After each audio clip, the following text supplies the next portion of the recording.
identifying space as our own and reinterpreting it through our own eyes. And I think that the opportunity here, working with City of Seattle and working with parks, is how do we not only memorialize interpreting it through our has not space here, but how do we keep it moving forward?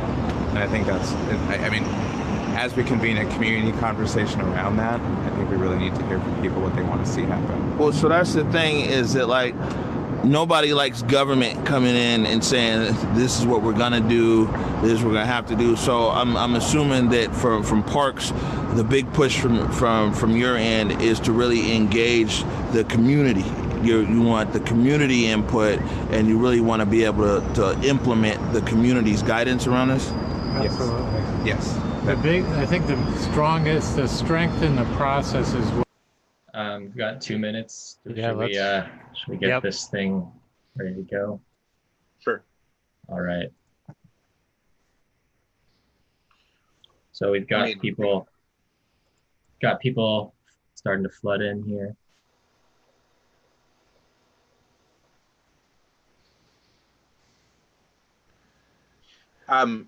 This is just a housekeeping thing. Nathaniel, if at any point in time you lose my feed or I get frozen or something, please just text me, and I will either I'll get out of the session and get back in on my laptop, or I will switch over to my phone. Yes. Okay. So we've got 34 people on now. And they can hear us, I'm assuming. They can hear us. You guys hear me now? Or do I still sound far away? You're a little far away, but I can hear you, Daisy. Okay.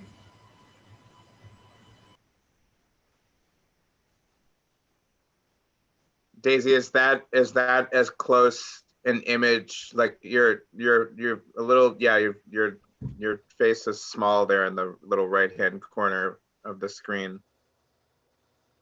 Like a huge conference room, but the further back I go, I think the more I'm gonna have to shout. Hey, Daisy, you could just come in to this room and I'll hand you my headset. Okay. Why don't you do that? I'm gonna log off. Yeah, just come in and join me. We'll do it that way.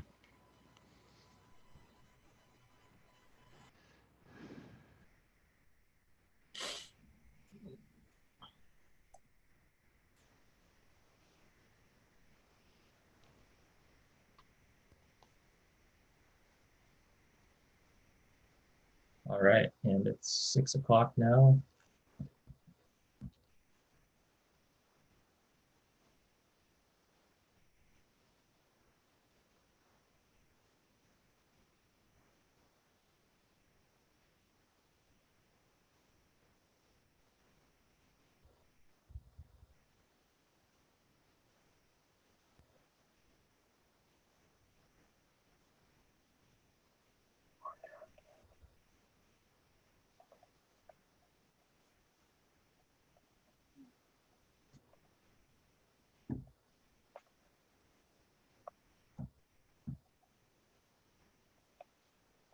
Rico, do you want to wait until we get a certain number of folks in, a certain time on the slot?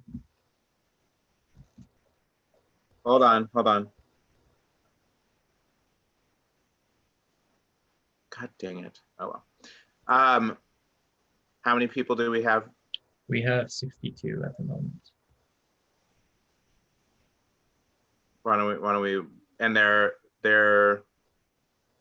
what everyone is seeing is this landing. Yes, that is correct. Okay. Why don't we wait for 1 more minute and then we can.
All right.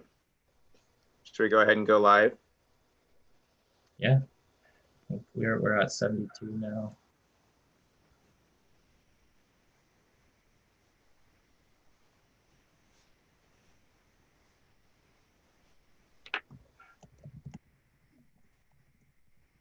All right. So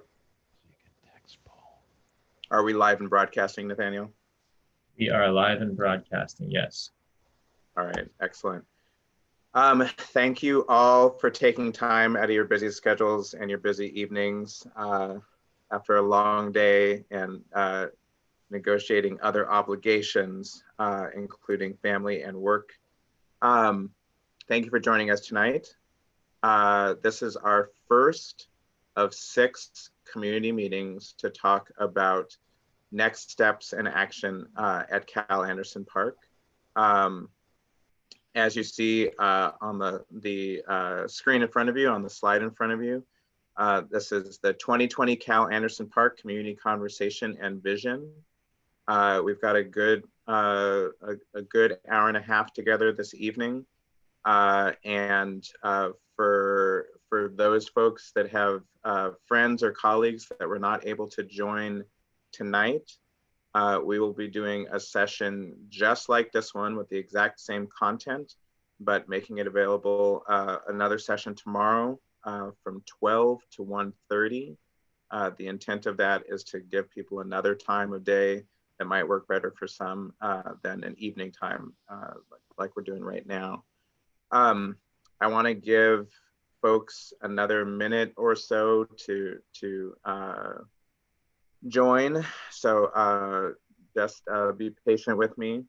Do know that what we are broadcasting on this evening is a Zoom webinar. And that application means that what you will see is the slides that we present and the panelists that are part of the discussion. But anyone that is joining does not have a microphone. We do have a Q&A section later on in the program where you'll have an opportunity to ask open-ended questions, provide your thoughts and ideas, and we also have a bunch of live polling. I'm getting ahead of myself. You're all going to see it in the agenda. I just wanted you to know that we want to make sure that your voices are heard tonight.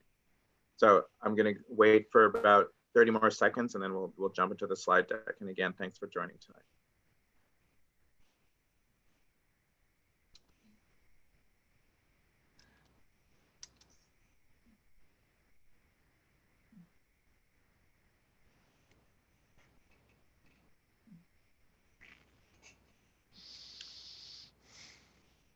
All right, Nathaniel, why don't we go to our first content slide. Okay, should I hit record and get this going before I jump to the next one? Thank you for reminding me. For everybody that's joined, our intent is to record the conversation just so that we make sure that we capture all of the content that we talk about over the next hour and a half. So if that is something that you are not comfortable with, please know that our intent is to record this session.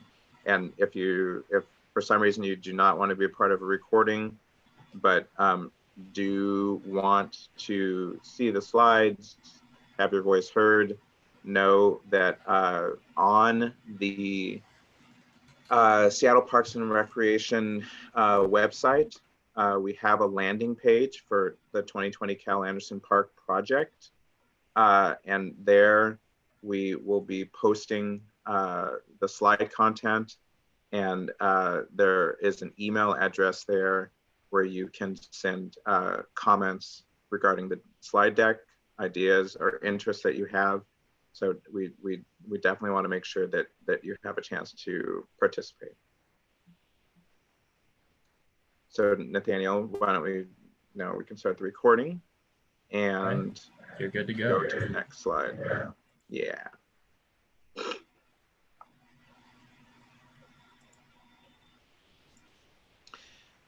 So my name is Rico Kidding-Dongo. I'm with DLR Group. We're a large architecture and engineering firm here in the city. What you see in front of you is a agenda for our activities over the next hour and 25 minutes. Andy Sheffer, who is our head of the Seattle Parks and Recreation, is going to introduce the vision for the project and mission of Seattle Parks and do a land acknowledgement.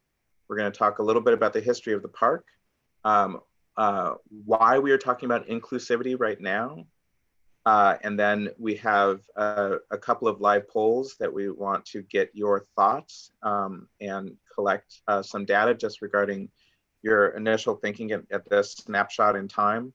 That will include us talking about the community garden conversation circle and public art that was a manifestation of the community over the course of the Chop and the Chaz. After that, we're going to open up to a public comment period and then have some concluding comments and talk about next steps. And with that, I actually would like, we will go through some more introductions as we go here. We also have Juliet Vaughn with HBB Landscape Architecture. Both Juliet and I are consultants to the City of Seattle, to Seattle Parks and Rec, as we take a look at how do we take opportunities to incorporate some of the great things that the community has done into Cal Anderson Park. With that, I'm going to turn it over to Andy Sheffer. Andy, and go ahead, next slide. Thank you, Rico. I'd also like to introduce Nathaniel Gunderson behind the scenes, taking care of all the IT work. Well, and Andy, I totally skipped a step. Let me go through meeting conduct for our time together. So as we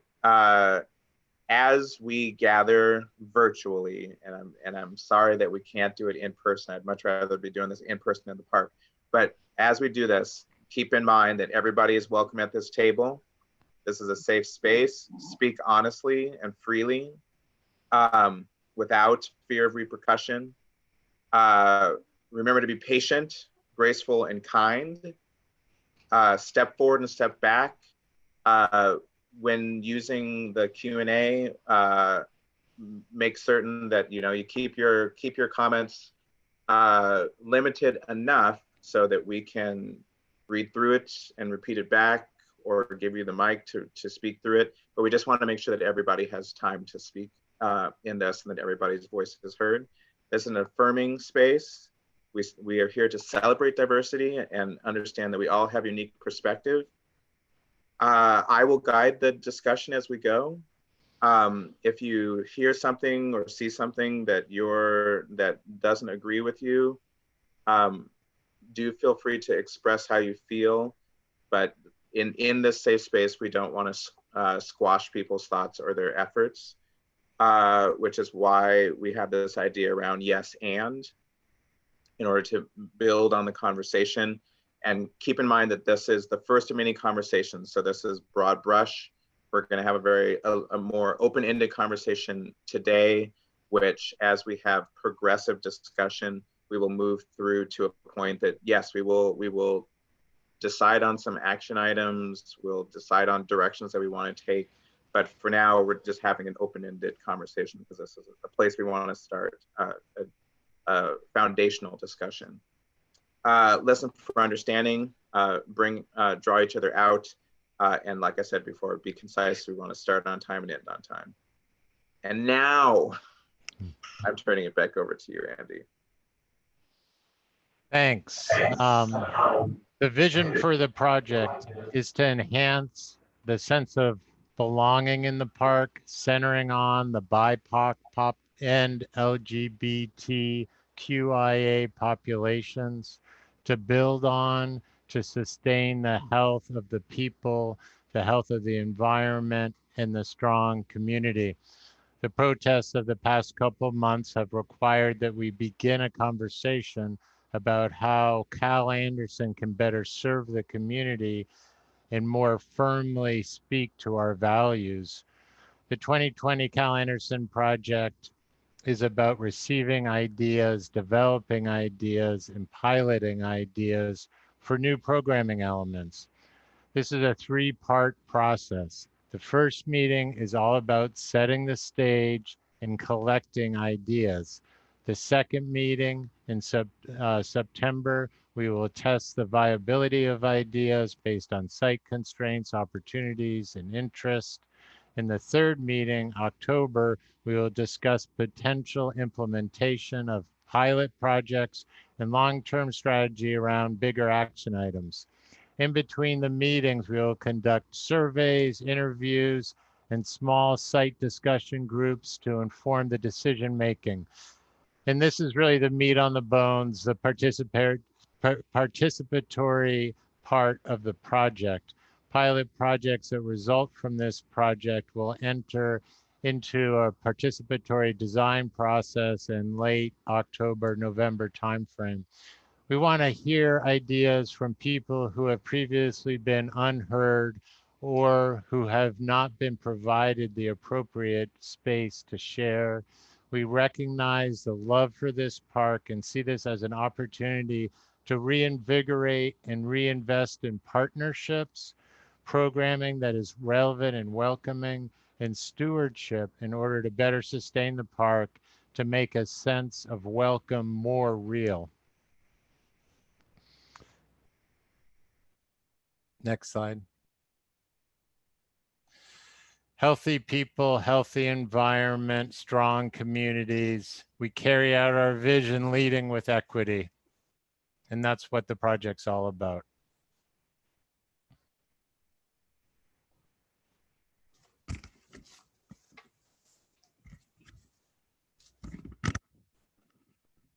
Good evening. My name is Daisy, and I am going to read the land acknowledgement. It will be slightly different from what you see on the screen. Seattle Parks and Recreation exists on indigenous land.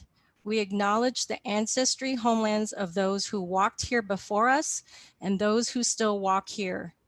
Keeping in mind the integrity of this territory or area native peoples identified as the Duwamish, Snoqualmish, Snoqualmie, and Puyallup, as well as the tribes of the Muckleshoot, Tulalip, other Coast Salish peoples, and their descendants.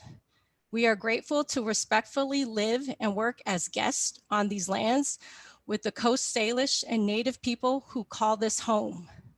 This land acknowledgement is one small act in the ongoing process of working to be in good relationship with the land, water, and the people of the land. Thank you.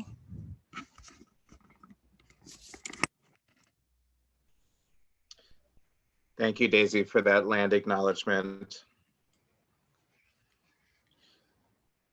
Nathaniel, go ahead and go to the next slide, please. And Andy, thank you for your thoughts and thank you for this convening. So we put together a couple slides about the history of the park. Taking a step way back, we wanted to look at the indigenous timeline about how the land was sculpted during the time when glaciers occupied this space and we did not.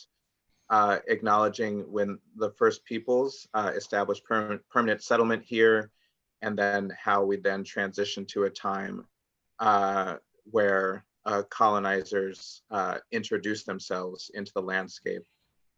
Next slide, please.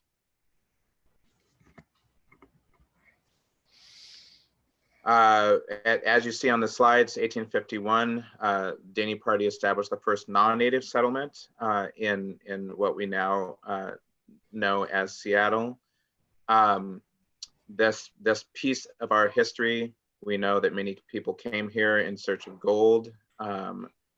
We know that the land that Cal Anderson Park is a part of today was named Capitol Hill in 1901. park received its name originally Lincoln Park, now Cal Anderson Park. That happened in 1903, and it was part of the Olmsted Plan, the system of parks that create a network of greenscape throughout Seattle. And in 1927, a group of residents signed the first series of Capitol Hill covenants, creating racially biased neighborhood restrictions within what we know as Capitol Hill Park today. Next slide, please. Sidebar, if anybody has any trouble hearing me at any point, put up a finger so I know to set. So our current history of the park in celebration of the LGBTQIA+ community, we celebrate, you know, the first gay bar in 1930, 70s. Seattle Council passed employment non-discrimination laws and non-housing discrimination laws. Our first gay Pride Week was in 1974. Our first Seattle Pride Parade was in 1977. There was the AIDS activism of the 1980s and 90s. And then Cal Anderson, who the park is named after today, was appointed to the State House for the 43rd District in '87. And the naming of the park is to celebrate him. A note, what we see in the park today, and many people don't actually know this, there is a Lincoln Park Reservoir underneath Cal Anderson Park. It was capped in the 2000s. In creating that new parkscape, created the opportunity for all of the green space that is there now, and all of the convening that we're able to do in the green space that is now Cal Anderson. So that's just a quick history. Like I said, these slides will be made available later, so you can look at them in more detail. And we do have some source material that lets people know where we got this from, a lot of which was from Historic Seattle. Next slide.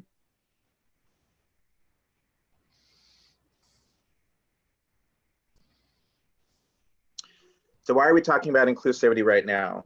There are many of us which would say that we should have been having this conversation a long time ago.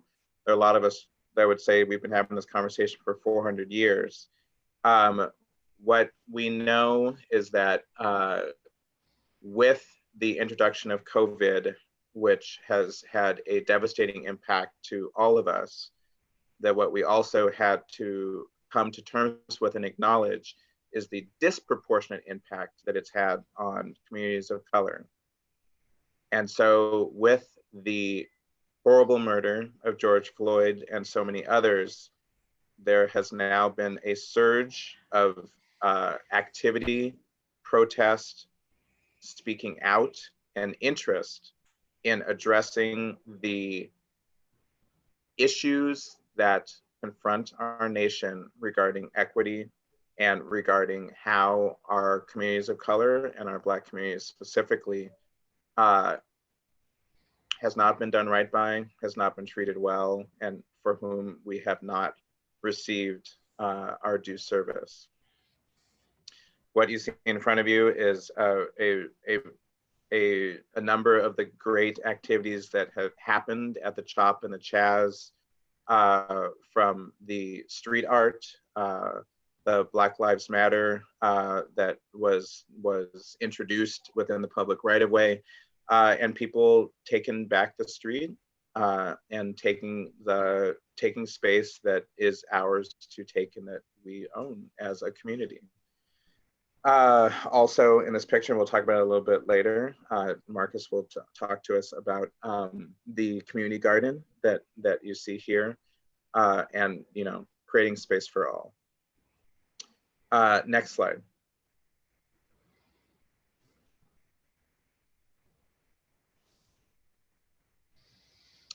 So we're going to do a couple of live polls, and I'm going to let Nathaniel talk to you about how that works. But before we do that, what you see on the left is a description of what we think about related to the model for a healthy community. So what we know is that in order to feel whole and to be well, we must have these things. We must have economic stability. We must have food justice and access to food. We must have access to equal and quality education, healthy healthcare. We must acknowledge the community and social context that we are in for it to be understood and celebrated. And then, of course, the neighborhood and physical environment that we live in has a profound effect on our mental health and our physical health.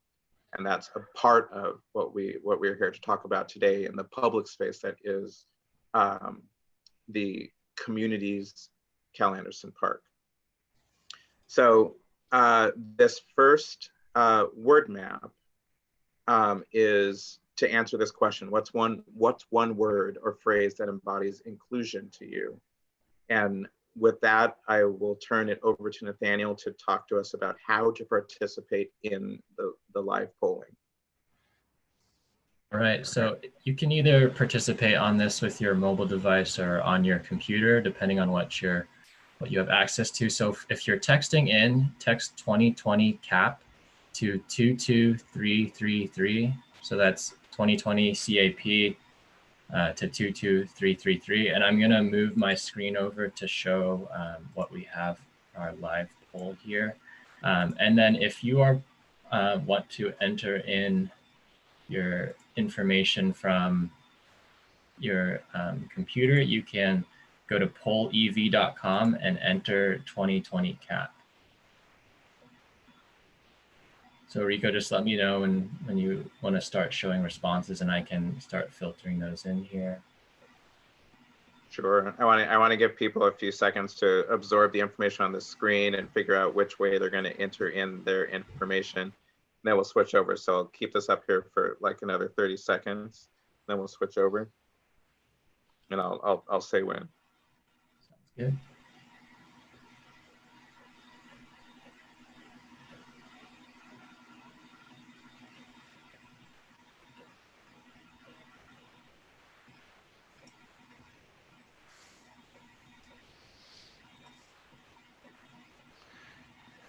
All right, Nathaniel, I think I'm hoping everybody's had a chance to see the information on the screen and that they've been able to get into the live polling. I will go ahead and why don't we switch over so we can see folks' input in real time.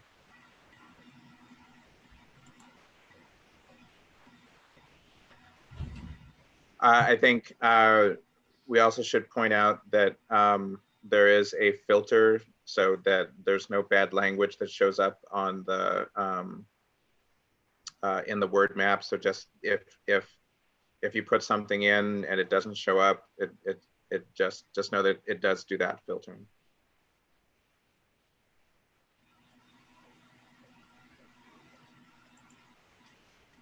I'm gonna let the word map.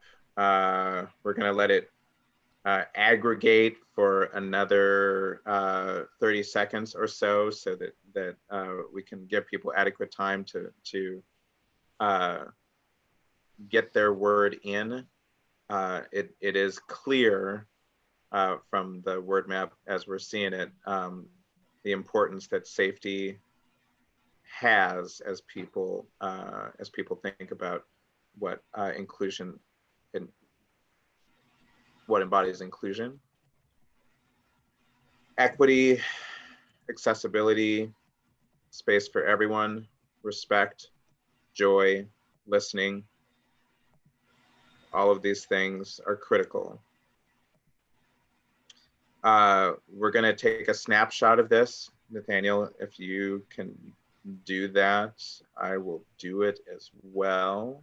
Yeah, I can do that once we move over to the next question. All right, don't do it yet. 1 minute. All right.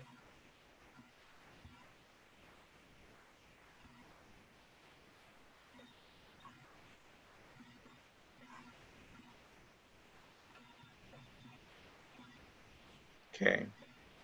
All right, let's go back to the questions. All right. Switch us over here.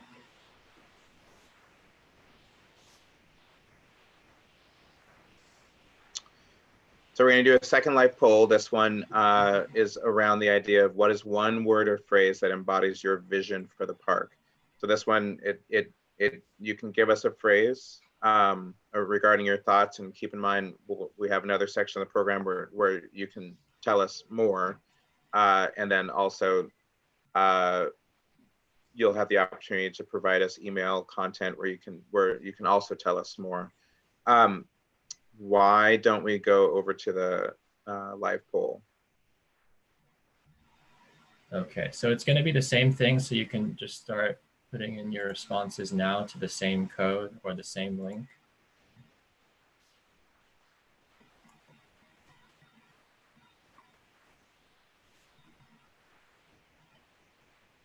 And when you're ready, Rico, just let me know and I can start showing those responses. All right, let's give it 30 seconds, and I'll tell you when to switch over. Okay.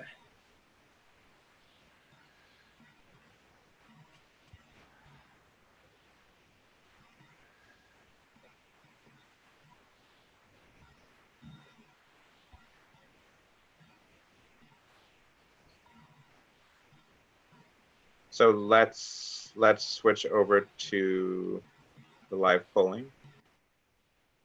Okay. Can you see the responses coming through? Second.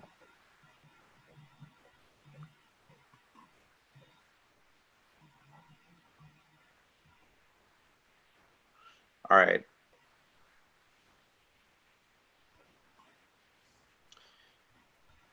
Vision for the park: community, safety, clean, quality, family, tranquility, diverse. See a reference to food systems in there. Leisure, accessibility, expansion, anti-police, space for everyone, a space for protest, and a space that rocks. I'm gonna do a quick capture.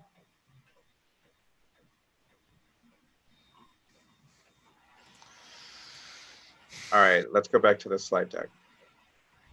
Okay.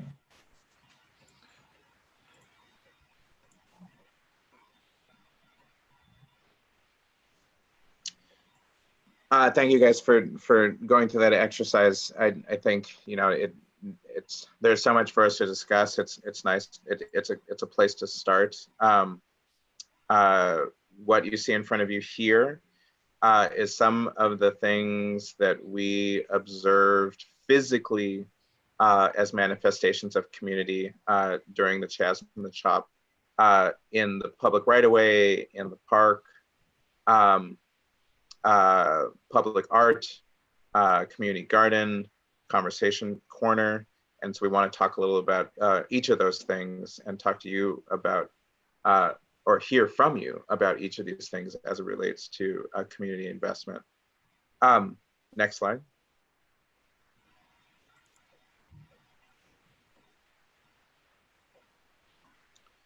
So what we know as a celebration of our culture, that during the Chop and the Chaz, there was an exhibition of artwork.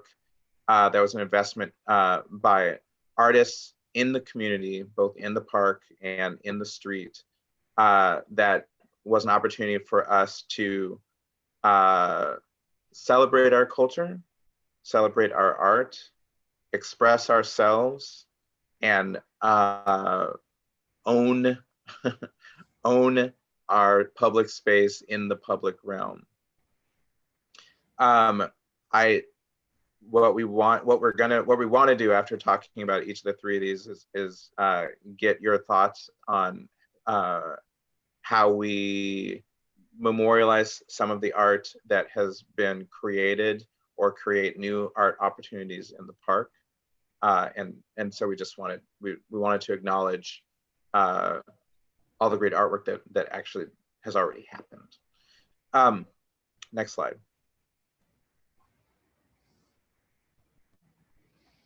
One of the other community initiatives that has really kind of been prominent in the park in recent events is the garden space.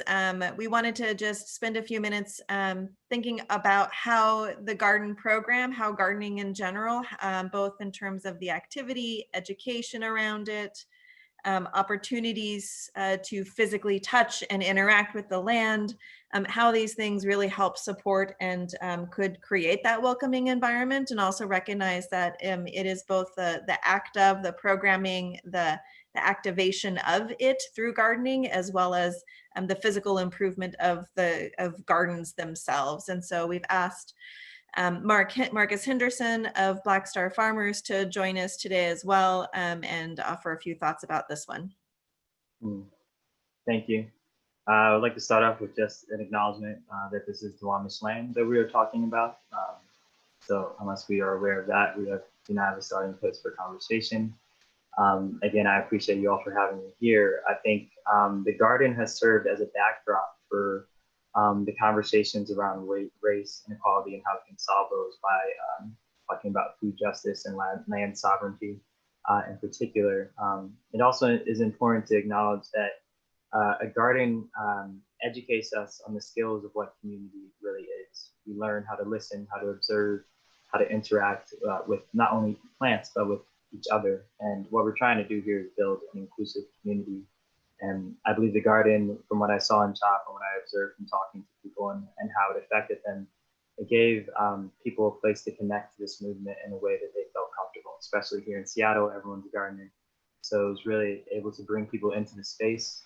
The reason why we and everyone who's I've spoken to wants to focus this on BIPOC people is that we are in the middle of Cal Anderson. Cal Anderson has a history of gentrification and acculturation. And lately what we've seen is through companies like Amazon and other tech companies being able to take over that space, we've seen a loss of the culture that has made Cal Anderson what it is. And figuring out a way to bring that culture back in is what CHOP was so powerful in doing. It brought faces into that space that have not been there before. And I think as we weave this narrative, as we begin to talk about what elements we want to make up this new Cal Anderson, the garden is just one small element. I'm not here to say the garden. We need to talk about homelessness. We need to talk about mental illness.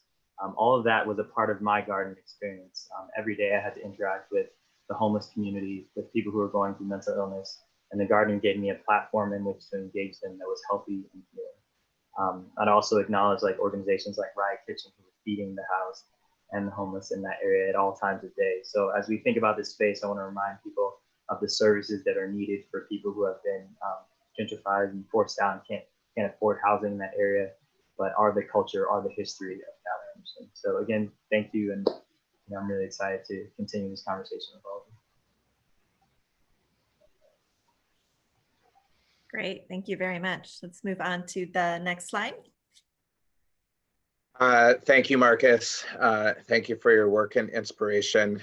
I love the actualization of Black Star Farmers and the idea of us being able to have the opportunity to get our hands in the dirt and actually grow our own food. And particularly in urban circumstance where we just don't have enough access to green to be able to do that. So thank you.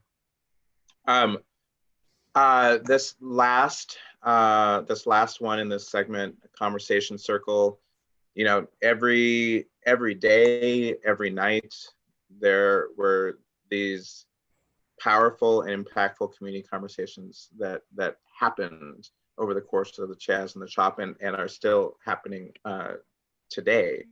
Community circles allow for people to come together, congregate, share their ideas. One of the things that we want to ask the question of is there a way for us to provide a clear indication in the park of places, of a place or places in which to do that, and what does that look like? So we're now going to switch to a polling where you can tell us what you think. So go ahead and go to the next slide. So Nathaniel's going to take us over our third live poll.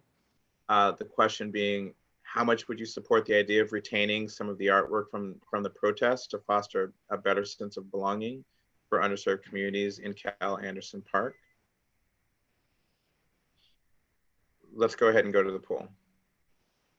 Right, so it's the same interface of texting or joining by web, so you can still use the same text stream that you are currently on. I'll jump to the other screen here.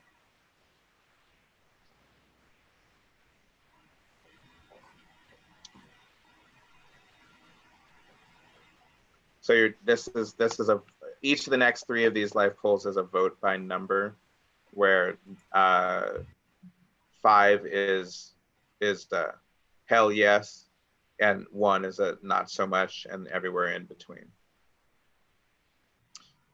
3 is basically kind of neutral or slight or ambivalent, if that makes sense.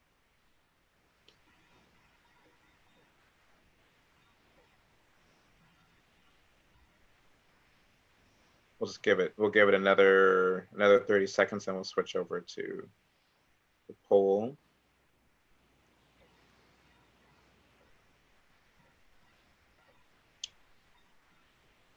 Hopefully everyone's had a chance to get in. All right, why don't we switch over? All right, are those responses coming through now?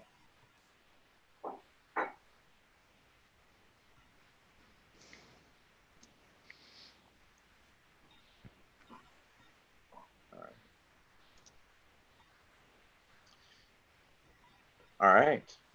So I think it is clear that there is an interest in our retaining artwork.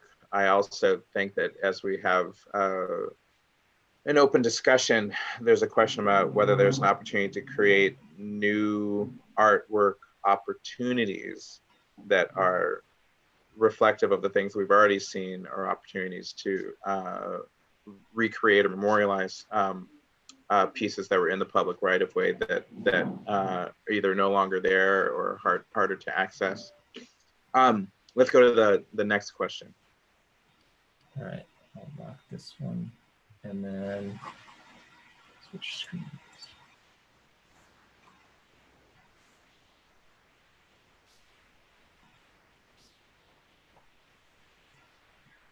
So our second question, how much would you support the, oops, just went gray on me. It's thinking about it. How much would you support the idea of a garden program to foster a better sense of belonging for underserved communities in Cal Anderson? Let's switch over to the poll. Okay, it's activated now, so you can start texting your responses in.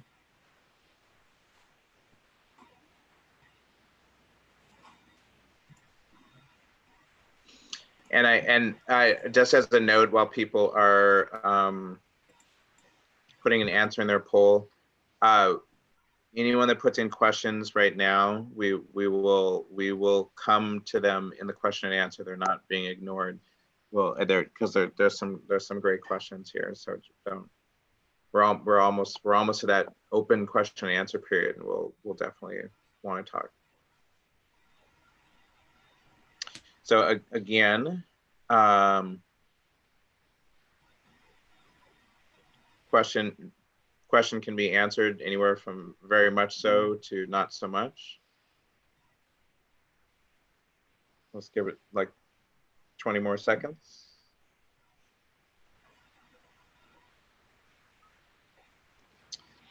Why don't we switch over to the live poll?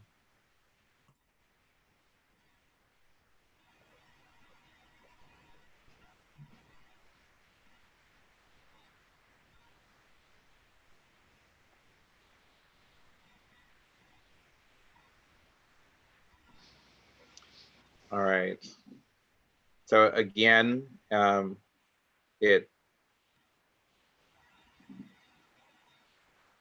clear indication of support for a garden program, a sustained garden program in the park.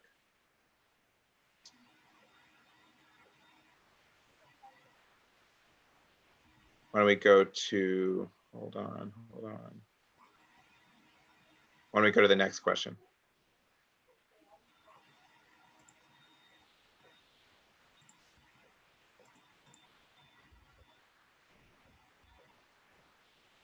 What else? Our last live poll question: how much would you support the idea of a conversation circle being incorporated into the park to foster a better sense of belonging for underserved communities? Why don't we go back to the poll?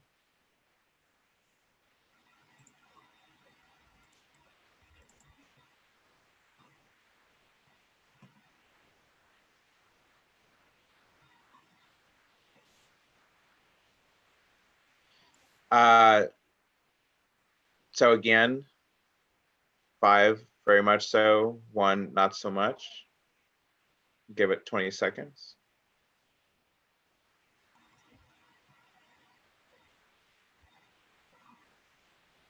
I'd like to give props to my 2 14-year-olds for cooking dinner for themselves while I'm here doing this session with y'all. Let's go to the live poll.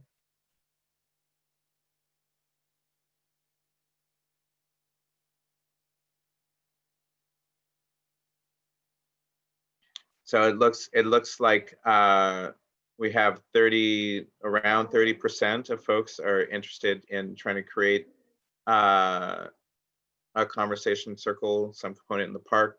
What we do know is that we have people coming together in the park already, and that coming together is very important in any case.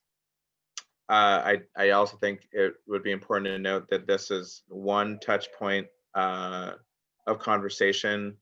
There's going to be not only through email and through our subsequent virtual sessions, we'll also be doing a live poll, or not a live poll, an online survey where you can provide additional input regarding this and other things.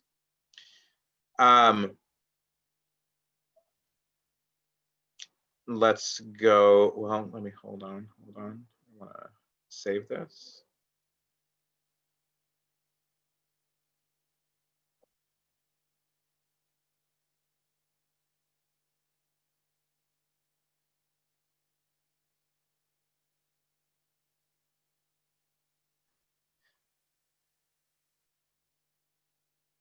All right, let's go back to the slides.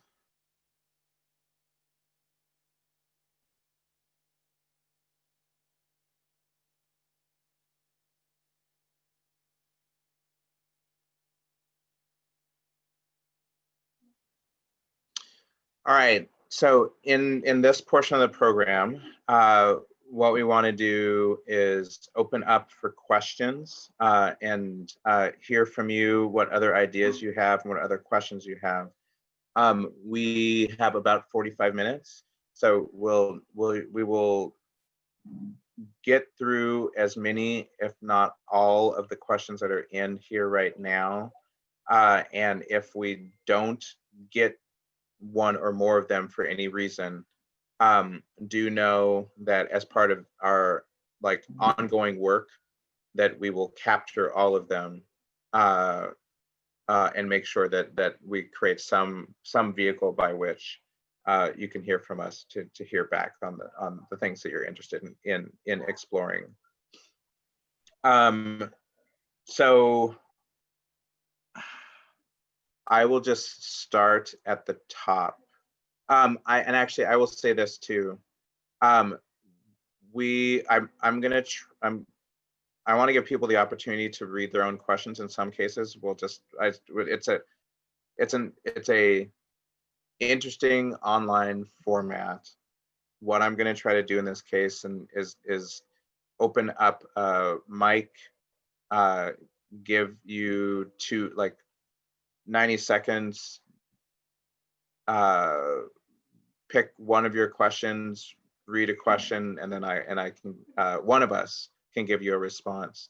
I'm looking at the top of the list that I have in front of me, and Brian Grant, I think you have a couple of questions in here.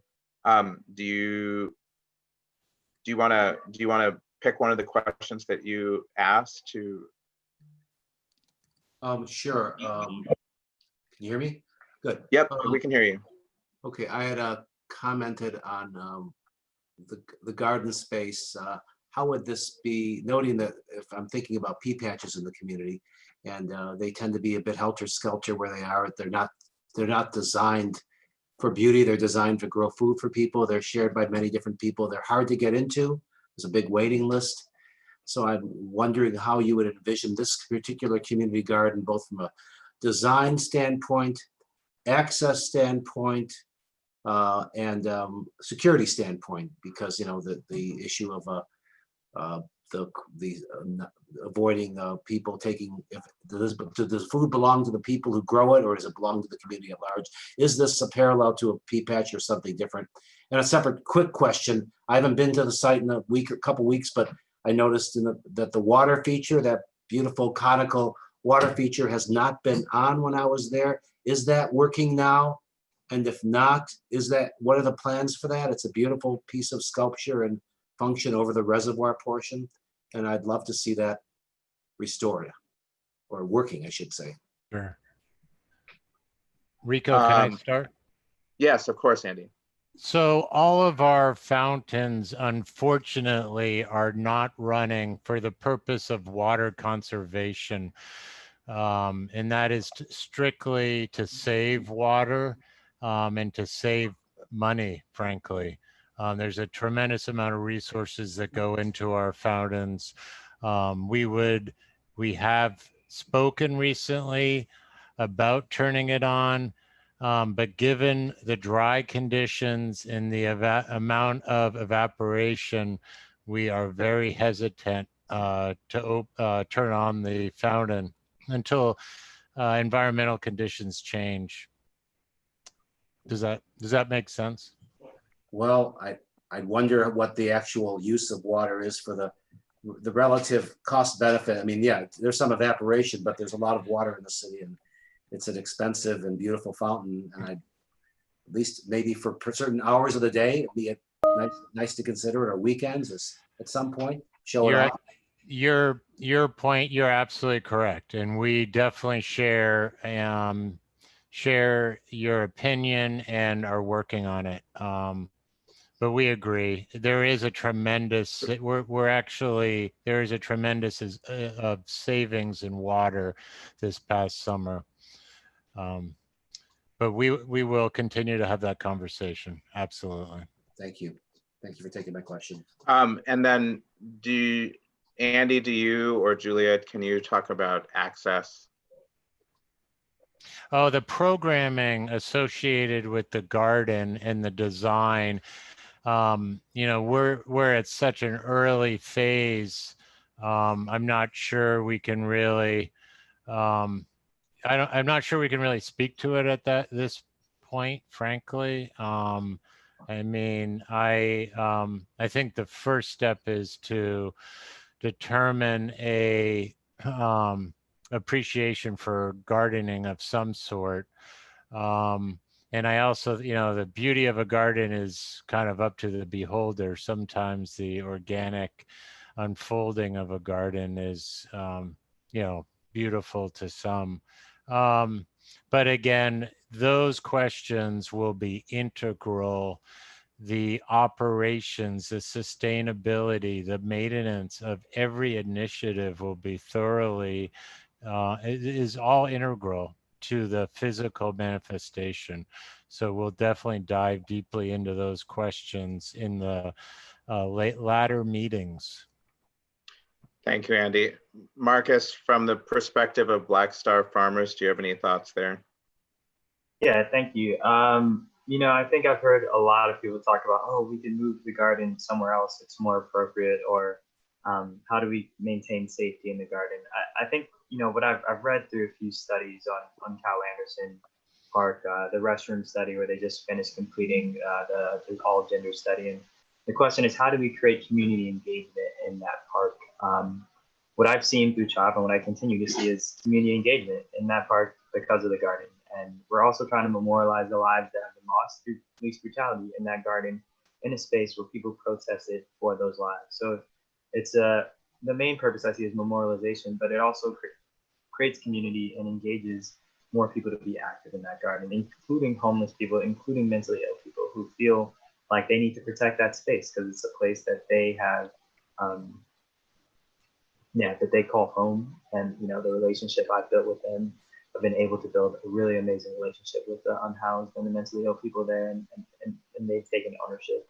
So I think, you know, the garden there is inclusive, it's open, and it creates conversations. It is a conversation cafe, it is artwork. It's solving many elements, I think. And if you purely look at it from the gardening perspective, you're missing out on what it's serving. Thank you. Thank you, Marcus. I do think that that conversation around resource and healing and the power of the garden to bring together community is a really, it's a critical part of the discussion. I'm going to read I have a question here from Eddie H. As local residents, we fully support a safe community space, including Garden Conversation Corner and BLM artwork at Cal Anderson. The past few weeks up to and including today, there have been vagrants trashing the current garden area and vandalizing park property. At night, there are fires and illegal activity in this area. How will you ensure that new community spaces are respected and we keep our parks safe, clean, and safe? Andy, do you have initial thoughts there?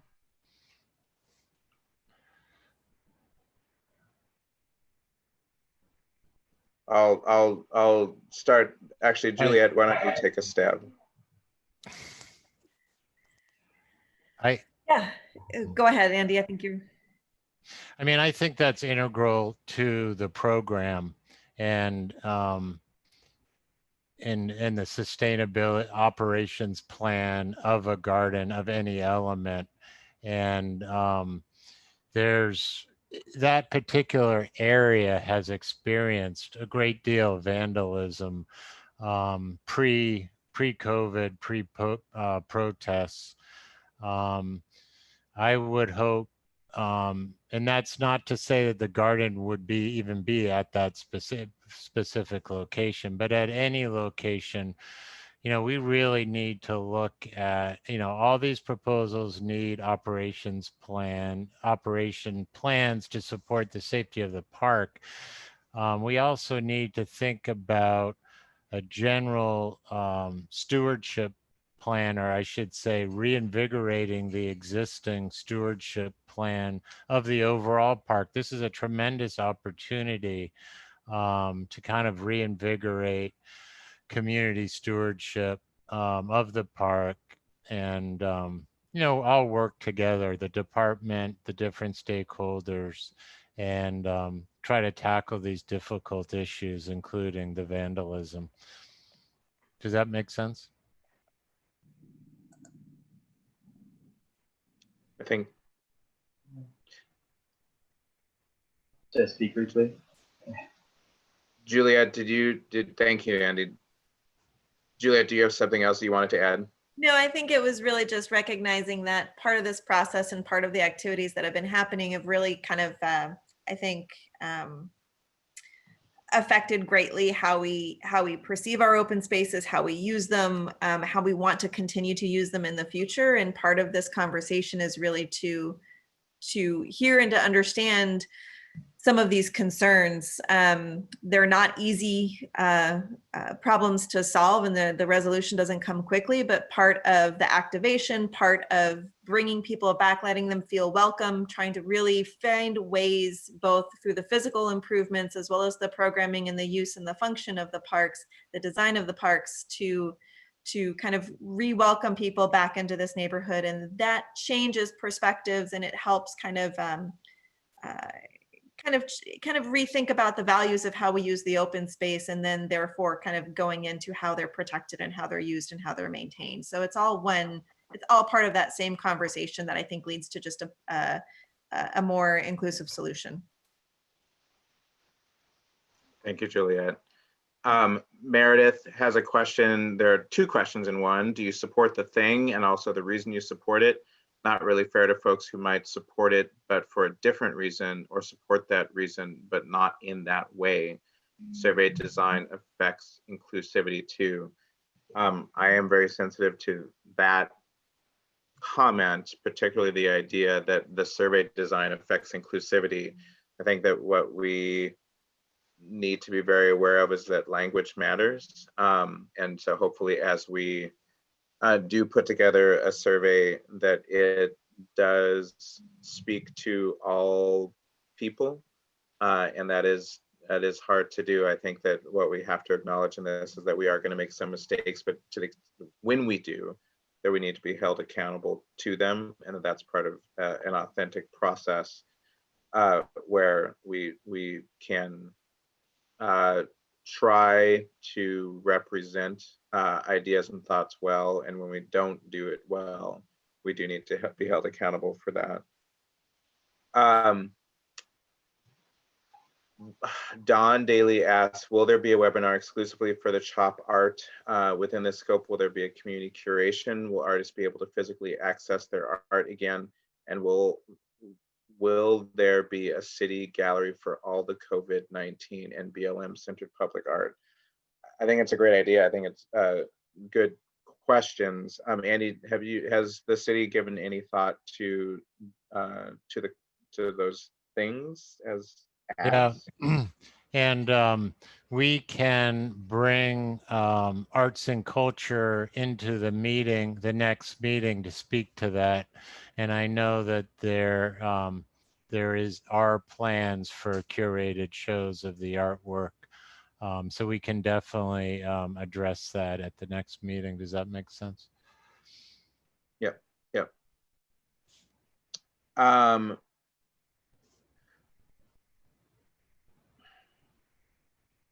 Let's see. Another question. How will Parks and Rec co-create with and demonstrate accountability to BIPOC people? Andy?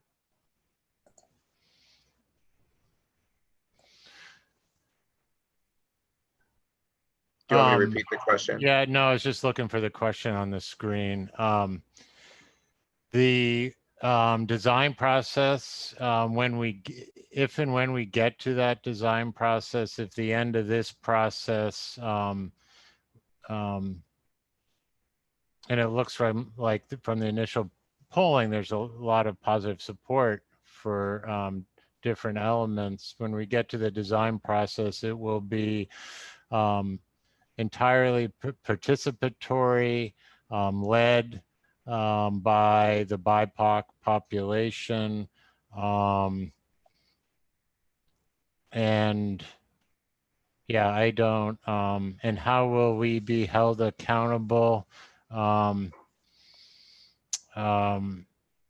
know, it will be public for, you know, all the steps will be public, and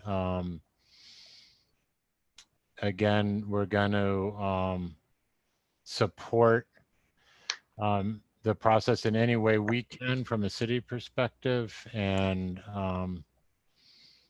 really support the participatory aspect of it every step of the way.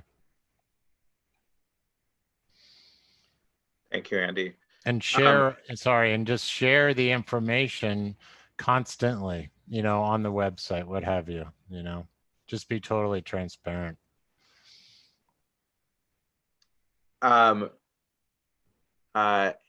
Andy Arbogast asked the question, what's a conversation corner? So we talked about this different naming. When I think of conversation corner, what I think of is community circles, i.e. spaces where people are coming together in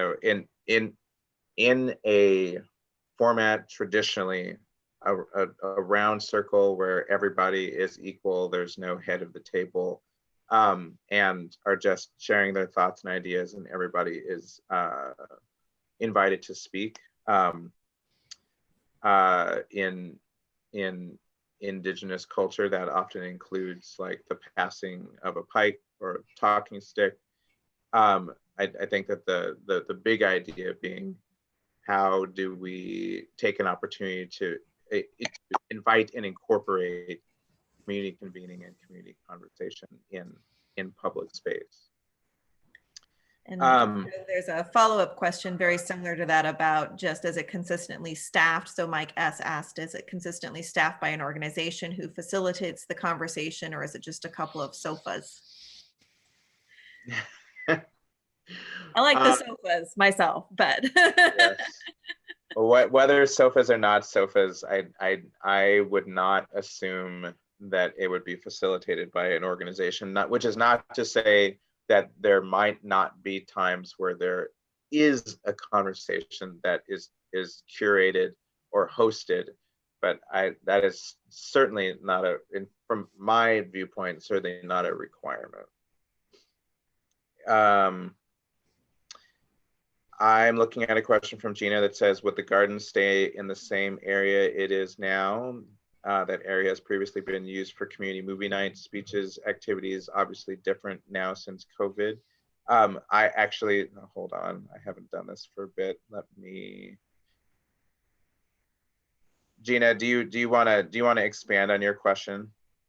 Oh, I added another part, but it didn't attach it to my original question. Thank you for letting me speak. Of course. Well, just because I do have a small daughter, and she's only 3, but you know, before all this, we used that area to sit and have picnics and things, and they had the community movie night where they would have you know, the screen, and people would bring their blankets and things, or music where somebody would set up a stage would be set up, and you know, everybody's invited type of thing. They had the Capitol Hill, what is it, flea market or whatever that they set up in that area. So for years and years, that area where the garden is now has been used for kind of community things, and now the garden is taking up a lot of that thing. So I'm just curious, would it stay in that spot, which seems to be getting pretty dry? And I think, yeah, that's a whole lot of questions about that. The plants there too, that seem to be, some of them are withering, and since it's hot out, and who's going to take care of it? And it's a very big Andy, do you want to thank you for the question? Thank you so much. Of course. Andy, do you want to take a first pass? Sure. I mean, the next, between this meeting and the next meeting, we're going to generate a site analysis demonstrating the opportunities and constraints, the physical opportunities and constraints on the site, including existing programming, the movie nights you mentioned. And that should inform opportunities for a garden. And you know, and again, you know, the operation of a garden, the design includes, you know, a good garden design includes the sustainable operations of that garden. They kind of go hand in hand. And I'm confident that, you know, a proposal of a garden of this type would, you know, I'm sure that that's already been thought of. But again, I think the next step is a site analysis. Does that make sense to the other panelists? Yeah, and I think it's just one step in many in looking for the right location for a community garden or a community space. There's also a couple of questions similarly about maintenance of it that I think we've talked about would be paramount to the actual like physical improvement moving forward. I think part of the conversation we're interested in too is some of these comments are about, is it prioritized to a BIPOC members? Is it, you know, or is anyone excluded from using it? How is it going to be accessible? All of those are part of that discussion and the evaluation that we need to have. Yeah, I think it's also important to acknowledge that there's going to be some discomfort here. You know, I think what's happening in this movement is that a lot of individuals who have not previously felt discomfort are feeling discomfort because we need to shift the way in which our world works. The garden has triggered that in ways. We had a space that was purely for BIPOC individuals, and that triggered a lot of ideas of segregation But what we're trying to do is open up avenues and access to people who do not previously have access to this space and to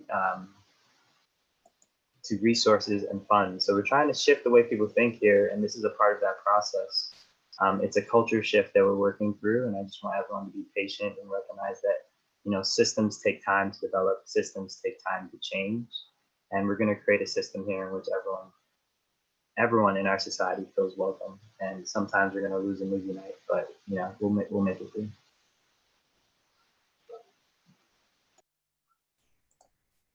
Thank you, Marcus. I want to throw this out there. It's 7:09. We're going to 7:30.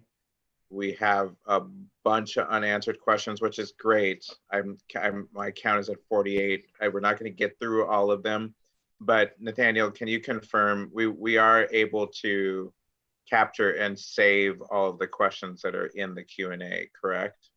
Yeah, that's correct. I can export them out of this session, so we'll have a complete log of all of the open, answered, and unanswered questions. So if we don't get your question answered this evening, know that we're going to capture all of them, and that that they will still inform the next step in the process. I see one here that I'd love to have Andy speak to. What is the status of the BLM fist sculpture that was placed in the Bobby Morris playfield?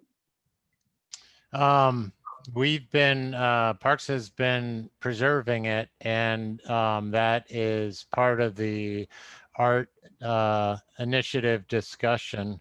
If the public wants that mural to remain. Rico, we're talking about the mural on the west side of the Comfort Station, correct? Yeah. Yeah. So, yes. Yeah, the Parks Department has been retaining that, maintaining it. So that's definitely should be one of the items we talk about when we talk about retaining art in the park. Thank you, Andy. Another question, is the concept of having a community garden at the park already preordained? I would say that the purpose of this exercise is to have a conversation and determine how we want to move forward. Nothing is preordained at this time. That's correct. I also, God dang it, I just lost it. Oh, there. I just want to read a comment that Joyce made. The park should be welcome to people who came from all over the world, Italians, Mexicans, Italians, not just the BIPOC population. We do understand that what we want to do here is create open space, park space, community space for all.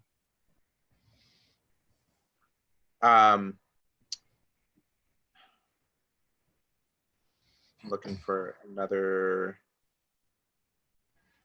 The dog, you see the dog question? Andy, go ahead. Go ahead. The question is, can we get an area for dogs in order to get them off the sports field? And that's a concern. We actually dragged a giant magnet over the sports field after the protests. And picked up, not necessarily protest related items, but just historically accumulated items. And then we aerated the field and sanitized the field. And the intention of fencing off the field was to allow the UV to take effect from the sun for a couple of days, which probably has the greatest sanitizing element. But at any rate, I mean, a lot of it was to try to clean the field from the effects of dogs. We are looking for other areas in the vicinity for dog off leash areas to try to just increase areas for dogs, to answer your question. We are definitely focused on that effort right now.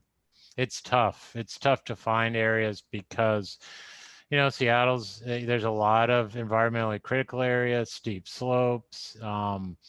The dog off leash areas aren't really great directly adjacent to children's play areas because sometimes dogs and kids don't play well together. It's just a lot of constraints. So, but we are definitely working on it.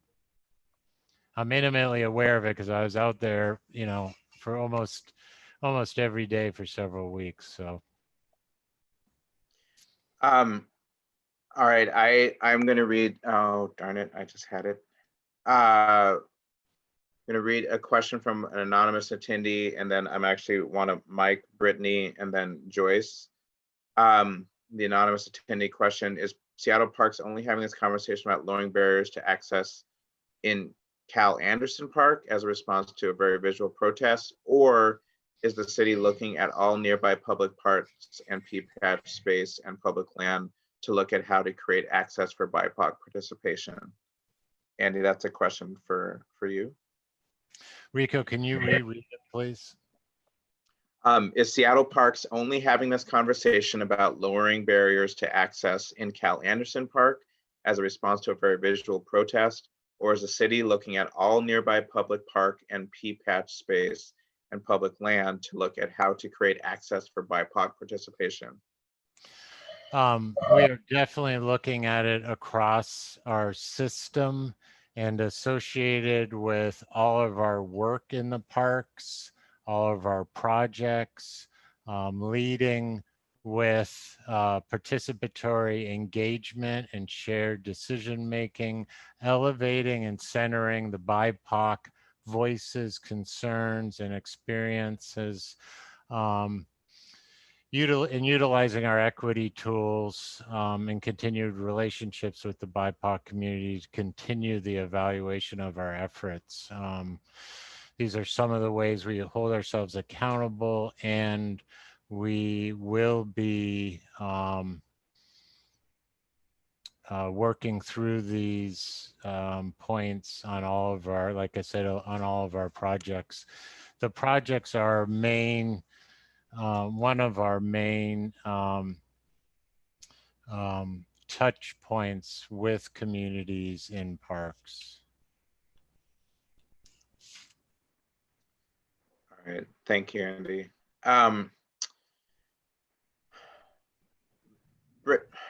Brittany, I think that you, yeah, okay. I was just gonna say, I'd like to go back and just to Brittany's question about the BLM Fest. We're on the same page. Brittany, do you want to ask your question?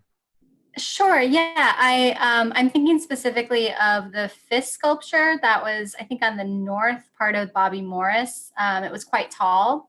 And that's what my question is referring to, the status of that piece of sculpture. So that sculpture is being stored, and I am not sure of the artist's intent or the city's intent. I think there's an effort to find a home for it. And if that home were to be in the park, that would be another component of the art program initiative. So we need to dive into that deeper in preparation for our next meeting.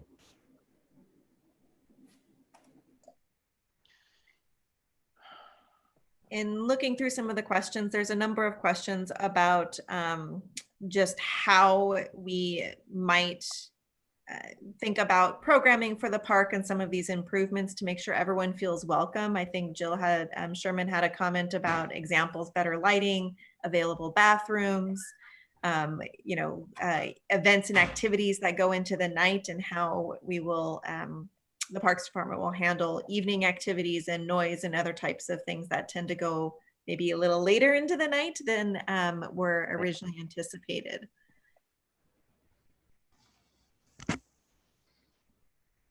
I think there's not necessarily an easy answer to some of these, but at least as far as programming and some of the physical improvements that are being contemplated in the park, making sure that they are accessible for everybody, that they are you know, how they're lit, how they function, how people move and circulate in and around the park. I think there's a lot of opportunity to think about how the physical space itself can maybe make people feel safer and feel more welcome and be more confident in coming to and using the park. Part of that is just activating that park in a number of different ways. Thank you, Juliet. I want to keep true to my promises. Joyce, you had asked a couple good questions. I'm giving you the mic. Do you want to speak any one of them in particular? Well, I don't know. I've lived in the area for a long time, and I knew the woman who actually was responsible for lidding the reservoir, and naming it out after Cal Anderson was such, you know, it just represented the community of Capitol Hill at that time. And I go through the park before all the protests every day, and it became a family park. You never used to be able to see children in the park. And with the play equipment and everything, I think looking at it as a place where families who live in Capitol Hill can kind of gather is really important, because children are our future, and there was never a spot where they could actually go and play and do things. And what they've done with the park, I think it's one of the best parks in Seattle. And so I'm just thinking, I don't know how much we want to change it. Really, I think there's some changes that have come up because of this that will be good. But I think really think about it, because it was created with such a inclusive thought initially. So not really a question, but just really think before you make too many changes in the park that are the result of just some recent actions. All right. Thank you, Joyce. We've got 10 minutes left, so I'm going to keep going. A question from Miranda. Will there be any push for queer visibility in the park, especially queer BIPOC visibility? There are the communities that are being pushed out of the neighborhood disproportionately, and the park itself is named for a queer activist and local politician. Do you plan to include that history in future changes? Andy, do you want to? Oh, we definitely want to support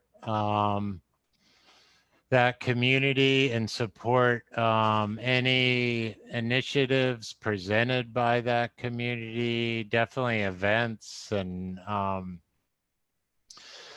we want to have that dialogue and support all underserved communities as much as we can.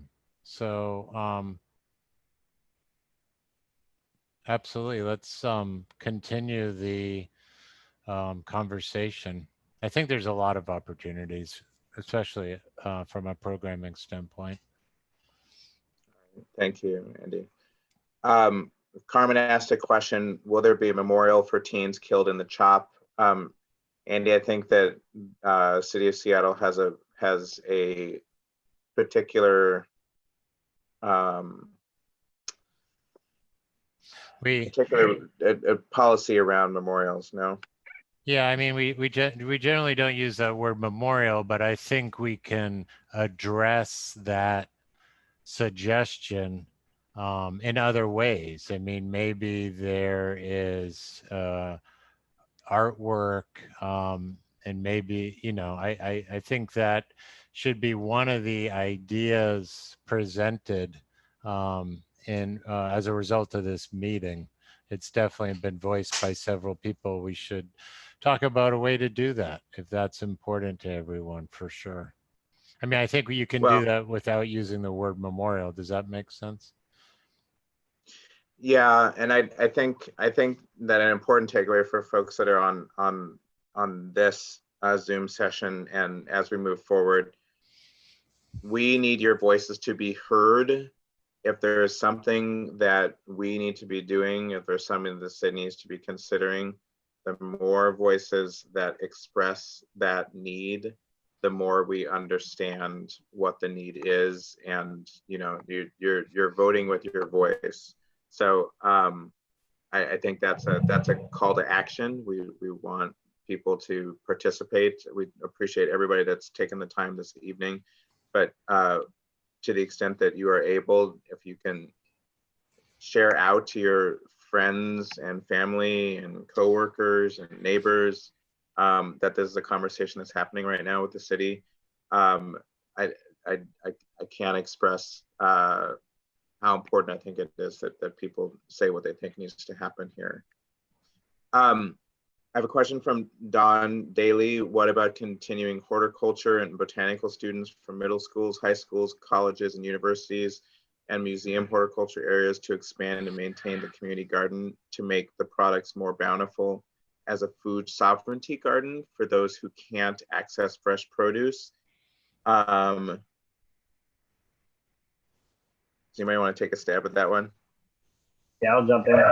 Marcus. That's beautiful. Take it. I think that concept is exactly where we're aiming, right? We want to educate, but we also want to incorporate, BIPOC individuals who have these skills and put them on a platform to continue to grow and teach and become the leaders of the next generation.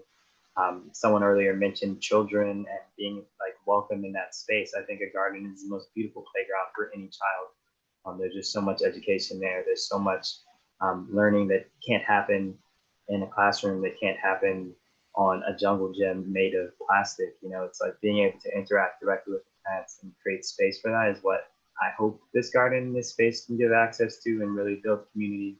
But yes, please, let's bring in people who have these skills and the knowledge to help make this productive and highlight how urban food systems can develop to support our city. Thank you, Marcus. I think I saw this a couple questions along these lines. There was a question: do we intend to reopen the bus station next to the park on Pine and 11th? Do these plans impact the AIDS Memorial Pathway? Andy, can you talk about the AIDS Memorial Pathway for a minute? Sure. We haven't discussed citing, that really ties into our next meeting of any improvements. Since the AIDS Memorial Walk, there's an interface with the park and the AIDS Memorial Walkway on the north end. That will be identified in the site analysis so that in order to, preserve that area. So I don't anticipate that being an issue, frankly. And there's yeah. All right. So I'm apologizing to all of you. I have 30 open questions that I have not been able to get to yet, and that doesn't mean that they're going to be ignored. And we're going to go through them all and know that we have a survey, an online survey that we need to create, and so some of the questions that are in here may actually inform questions that we ask in the survey. Can we go to our next slide, Nathaniel? I do want to say I really appreciate everyone's input in this session and people being open, being honest, feeling comfortable sharing their opinions and asking their questions and sharing their ideas. We want to be respectful of what everybody's bringing to the table and acknowledge what everybody's bringing to the table in this process.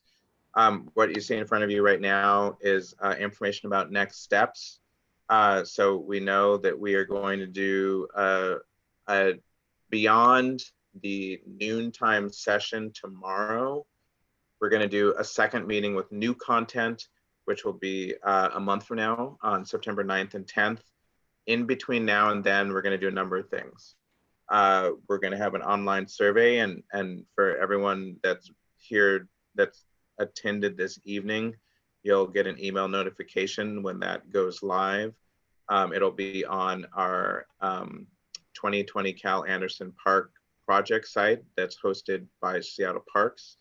We're going to be doing some intercept surveys on site. So that same online survey, we'll have it on iPads, and observing COVID protocols. We'll go out into the park and try and let people give us feedback in real time. There's been a couple of questions about, do we have good data on who uses the park today? It was one of the questions I wanted to get to, but didn't have time. I think it's an interesting question that it would be good for us to try to take a closer look at. Who is using the park today? Who is it that we see using the park in the future? What you see there in red are our project site on the park site, and then the 2020 Cal Anderson at seattle.gov. Use that, send it to your friends, ask us questions. Know that this is just the first set of a number of conversations. Andy, do you have any closing thoughts? Yeah, I'd like to start by saying thank you, Marcus, for joining us, Rico, Juliet, Nathaniel, who's behind the scenes and doing a fabulous job. I guess I want to revisit quickly the question about accountability of the BIPOC community. And, first thing that comes into my mind, as I stated, was shared participatory engagement, shared decision-making all the way through a process. But again, just to reiterate, elevating and centering the BIPOC voices, concerns, and experiences, and utilizing our equity tools and sharing the information from our equity tools when asked. So in making sure that the BIPOC needs, desires are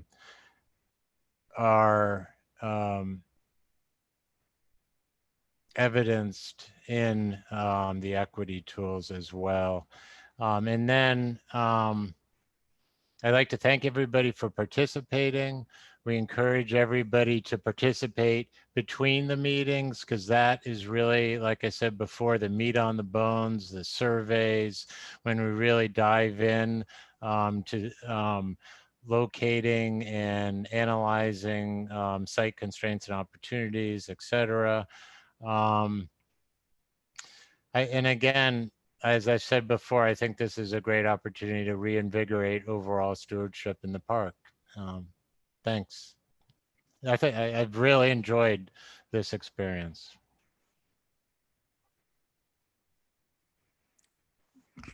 Rico, you are still muted.